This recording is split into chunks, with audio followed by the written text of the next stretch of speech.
Yung pagkakadesign ko po kasi is harmony siya sa... Magandang araw guys, narito na naman si Piu Piu naglalakad papuntang sakayan. Bali ngayong araw nga pala yung pasahan ng skilled model naman sa tropical design. Napaka-hassle ng bumiyahe kasi baka masira. Kaya nga si Kurt dito inaayos na yung gawa niya kasi nabaklas na yung kanya. Wala nga pala kaming prestig ngayon kaya naman kumain na nga ako dito. Pagkatapos nga nun lumipat na kami para sa tropical design.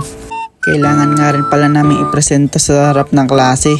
Napakalupit nga ng gawa ni Villar dito. Alam ko siya yung naka 100 dito sa amin kasi napakaganda ng gawa niya.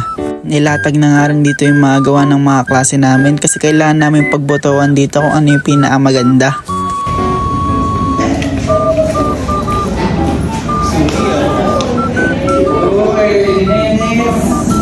Pagkatapos nga nun tumambay muna kami sa labas ng next room namin kasi wala pa nga yung prof namin kasi masyado pang maaga.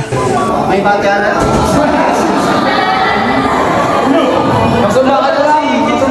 At ayun na nga, nakapasok na nga rin kami sa room. Hanggang dito na lang guys, maraming salamat sa panonood. Piu Piu out! Piu Piu!